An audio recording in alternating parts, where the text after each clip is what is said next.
حضرت امام علی رضا علیہ السلام کی عمر مبارک 35 برس تھی جب آپ کے والد بزرگوار حضرت امام موسیٰ کاظم علیہ السلام کی وفات ہوئی اور امامت کی ذمہ داری آپ علیہ السلام کی طرف منتقل ہوئی۔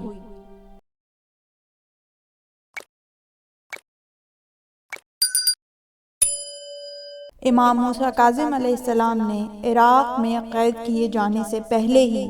مدینہ میں پیروان اہل بیت علیہم السلام کو اپنے ہونے والے امام سے روشناس کرانے کی ضرورت محسوس فرمائی۔ چنانچہ اولاد علی و فاطمہ علیہم السلام میں سے 17 آدمی جو ممتاز حیثیت رکھتے تھے انہیں جمع فرما کر اپنے فرزند علی رضا علیہ السلام کی وصایت و جانشینی کا اعلان فرمایا اور ایک وصیت نامہ تحریراً بھی مکمل فرمایا جس پر مدینے کے معززین میں سے 60 آدمیوں کی گواہی لکھی گئی۔ امام موسیٰ کاظم علیہ السلام کی شہادت کے وقت ہارون رشید تخت خلافت پر تھا اور بنی فاطمہ کے لیے حالات بہت ناسازگار تھے۔ اس ناخوشگوار ماحول میں حضرت امام علی رضا علیہ السلام نے خاموشی کے ساتھ شریعت حقہ کے خدمات انجام دینے شروع کر دیے۔ معصومین علیہ السلام کے سلسلے میں ہر شخصیت بلند ترین علم و کمال کے درجے پر فائز تھی جسے دوست اور دشمن سب کو ماننا پڑتا تھا۔ یہ اور بات ہے کہ کسی کو علمی فیوز پھیلانے کا زمانے نے کم موقع دیا اور کسی کو زیادہ۔ چنانچہ ان حضرات میں سے امام جعفر صادق علیہ السلام کے بعد اگر کسی کو سب سے زیادہ موقع حاصل ہوا ہے تو وہ امام رضا علیہ السلام ہیں۔ جب آپ علیہ السلام امامت کے منصب پر نہیں پہنچے تھے اس وقت حضرت امام موسیٰ کاظم علیہ السلام اپنے تمام فرزندوں اور خاندان کے لوگوں کو نصیحت فرماتے تھے کہ تمہارے بھائی علی رضا عالم آل محمد ہیں، اپنے دینی مسائل کو ان سے دریافت کر لیا کرو اور جو کچھ وہ کہیں اسے یاد رکھو۔ اور پھر حضرت موسیٰ کاظم علیہ السلام کی شہادت کے بعد جب آپ علیہ السلام مدینہ میں تھے اور روضہ رسول پر تشریف فرما رہے تھے تو علماء اسلام مشکل مسائل میں آپ ہی کی طرف رجوع کرتے تھے۔ محمد ابن عیسیٰ القطینی کا بیان ہے کہ میں نے ان تحریری مسائل کو جو حضرت امام رضا علیہ السلام سے پوچھے گئے تھے اور آپ نے ان کا جواب تحریر فرمایا تھا اکٹھا کیا تو 18,000 کی تعداد میں تھے۔ حضرت امام موسیٰ کاظم علیہ السلام کے بعد 10 برس ہارون کا دور رہا۔ یقیناً وہ امام رضا علیہ السلام کے وجود کو بھی دنیا میں اسی طرح برداشت نہیں کر سکتا تھا جس طرح اس کے پہلے آپ کے والد بزرگوار کا رہنا اس نے گوارا نہیں کیا۔ مگر امام موسیٰ کاظم علیہ السلام کے ساتھ جو طویل مدت تک تشدد اور ظلم ہوتا رہا اور جس کے نتیجے میں قید خانے ہی کے اندر آپ کو زہر دے کے شہید کر دیا گیا، اس سے حکومت وقت کی عام بدنامی ہو گئی تھی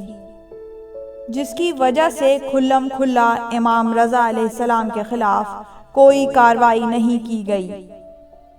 ادھر ہارون کی آنکھ بند ہوئی اور ادھر ہارون کے دونوں بیٹوں امین اور مامون کے درمیان خانہ جنگی کے شعلے بھڑک اٹھے۔ آخر 4 برس کی مسلسل کشمکش اور طویل خونریزی کے بعد مامون کو کامیابی ہوئی اور اس کا بھائی امین تلوار کے گھاٹ اتار دیا گیا اور مامون کی خلافت تمام بنی عباس کے حدود سلطنت پر قائم ہو گئی۔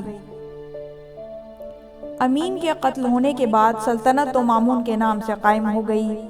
مگر امین ننہیال کی طرف سے عربی النسل تھا اور مامون عجمی النسل۔ امین کے قتل ہونے کے بعد عراق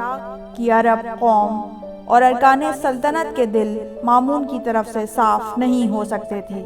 بلکہ ایک غم و غصے کی کیفیت محسوس کرتے تھے۔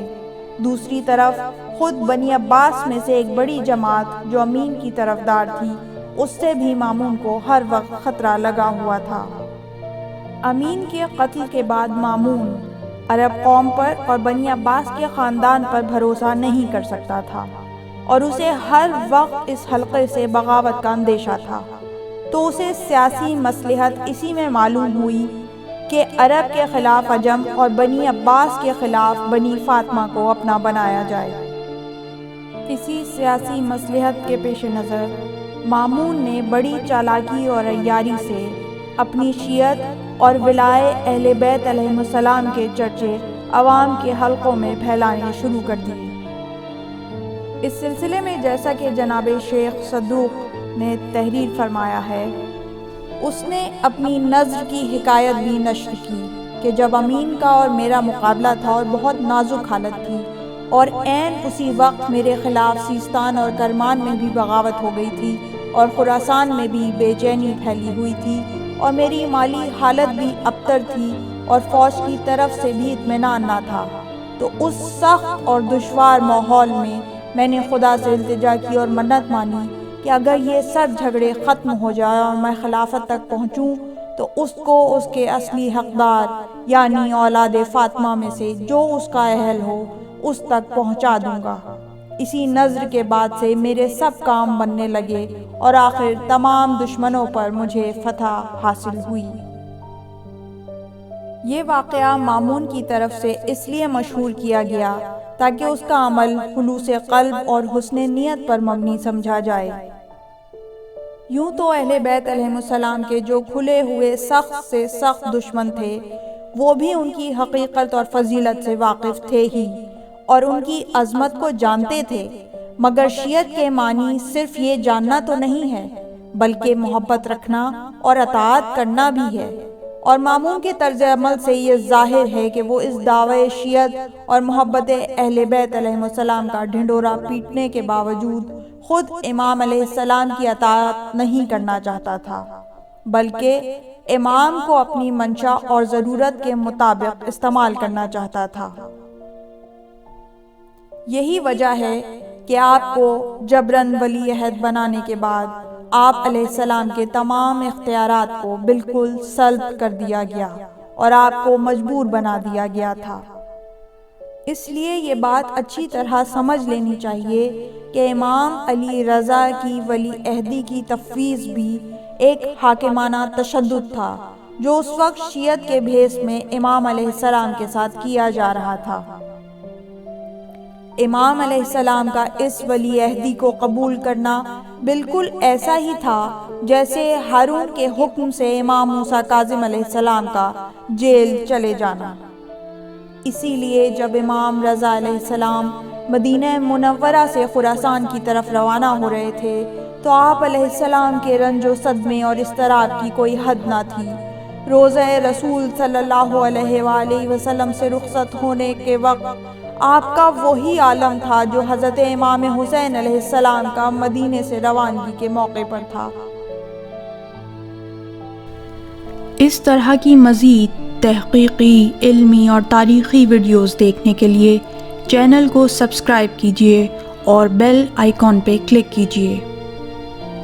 ویڈیو کو لائک کریں اور کامنٹس کے ذریعے بتائیے کہ آپ کو ویڈیو کیسی لگی۔ اگلی ویڈیو تک کے لیے خدا نگہدار۔